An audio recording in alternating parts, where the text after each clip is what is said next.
नमस्ते, अभिवादन आपका इनोसेंट इन्वेस्टर के इस नए वीडियो में आपके लिए डिस्क्लेमर। दोस्तों, हम बात करेंगे पेट्रोल डीजल के दाम की। अगर आप देखोगे पिछले 14-15 दिनों से कोई भी यहाँ पर हमको बढ़ोतरी देखने को नहीं मिल रही है। खासकर अगर आप मेट्रो में रह रहे हो, छोटे मोटे शहरों में थोड़ा बहुत ऊपर नीचे हुआ होगा, बड़ा चेंज आपको नहीं देखने को मिला होगा कहीं भी पिछले 15 दिनों में। एग्जैक्टली मैं बोल रहा हूँ, थोड़ा सा ऊपर नीचे हो सकता है, 15-16 दिन हो सकते हैं या 12-13 दिन हो सकते हैं। लेकिन अगर आप क्रूड ऑयल के प्राइस को देखोगे पिछले 15 दिन में, ठीक है, तो यही क्रूड ऑयल जो हमको 4300-4400 रुपये का मिल रहा था, अब हमको मिल रहा है 4800 रुपये पे। यानी कि क्रूड ऑयल में एक बड़ा इजाफा हमको देखने को मिला है प्राइस में, और पेट्रोल के दाम, डीजल के दाम नहीं बढ़े हुए हैं। अब ये चीज़ हमसे क्या कहना चाहती है, उसको हम डिकोड करेंगे और कुछ कंपनियां जो डायरेक्टली इससे संबंधित है उनके बारे में भी थोड़ी सी आपको जानकारी देंगे। देखिए, जो सरकार है वो आराम से कंट्रोल कर सकती है ना प्राइजेस को, किसके पेट्रोल एंड डीजल के। ठीक, अभी सरकार जो है चुनाव लड़ने जा रही है, ठीक है, उसको फेवर चाहिए किससे? पब्लिक से फेवर चाहिए। पब्लिक को दाम बढ़ाकर आप फेवर नहीं ले सकते हो,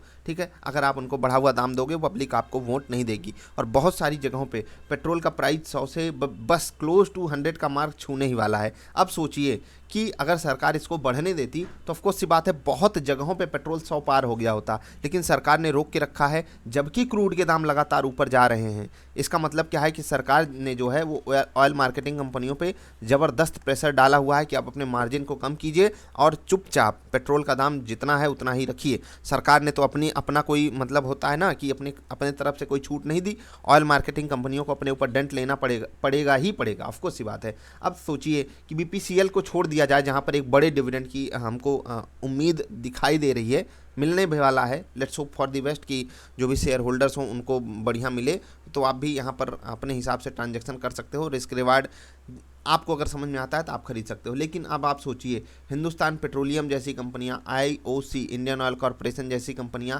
आखिर जो ऊपर से ये गिरावट आई है, यहाँ पर और बड़ी गिरावट क्यों नहीं ऐड कर रही हैं? क्या हम इसको देख सकते हैं, समझ सकते हैं? इसमें एग्जैक्टली कारण है बीपीसीएल का। देखो, बीपीसीएल एक बार के लिए गैप अप करके सस्टेन भी कर जाए, अच्छी बात है, लेकिन हिंदुस्तान पेट्रोलियम यानी कि हिंद पेट्रो और आईओसी में आपको नहीं फंसना है। कम से कम यहाँ पर थोड़ी और गिरावट की एक्सपेक्टेशन आप रखिए, क्योंकि क्रूड के दाम लगातार बढ़े जा रहे हैं। अब मैं कुछ और कंपनियों की बात करूँगा जिनका डायरेक्ट रिलेशन होता है क्रूड से। जो कंपनियाँ होती हैं जो लुब्रिकेंट्स वगैरह बनाती हैं, बाइक में, कार में, बड़ी बड़ी मशीनों में, आपको पता है, ट्रैक्टर वगैरह में, सब आप जानते हो। कैस्ट्रॉल हो गया, ठीक है, गल्फ ऑयल हो गया, ठीक है, सविता ऑयल हो गया, ठीक है, इनका सबका संबंध क्रूड ऑयल से होता है। और इन कंपनियों के स्टॉक्स देखिए, सविता ऑयल 1150 रुपये से गिरकर 1000 पे ट्रेड कर रहा है, ठीक है। गल्फ ऑयल का जो स्टॉक है 800 से गिरकर 750-725 रुपये पे आ गया है। कैस्ट्रॉल में भी 135 से अचानक गिरावट आई, 129 रुपये पे ये भी ट्रेड कर रहा है। तो यहाँ पर गिरावट क्रूड के कारण है। आप समझ पा रहे हो कि अब मैं आपको एक चीज़ बता रहा हूँ कि कैस्ट्रॉल हो गया या गल्फ हो गया या सविता ऑयल हो गया, ये सब ने अपने डीलर्स को, जो इनके डिस्ट्रीब्यूटर्स होते हैं, उनको बोला है कि भाई हम 20 से 25 रुपये ये दाम बढ़ा रहे हैं प्रति लीटर। सोच लीजिए, ये डायरेक्ट ऑफिशियल नोटिस इनकी तरफ से भेजी जा चुकी है। क्योंकि क्रूड अगर आप देखोगे लगातार, मतलब सोच लीजिए कि एक महीने पहले फरवरी में आप दाम देखिए, फरवरी में 3800 वाला क्रूड 4800 पे आ गया।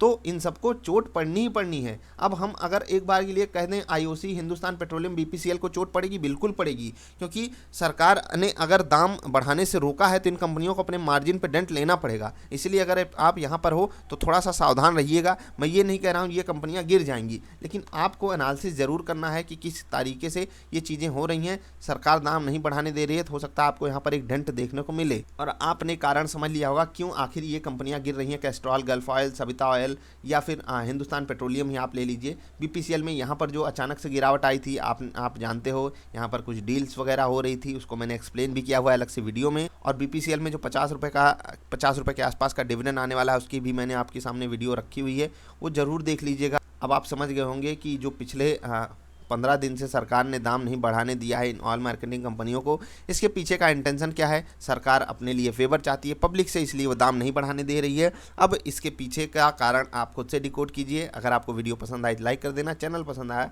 तो सब्सक्राइब कर लेना। हम मिलेंगे फिर से किसी अच्छी वाली वीडियोज़ में, तब तक के लिए नमस्कार।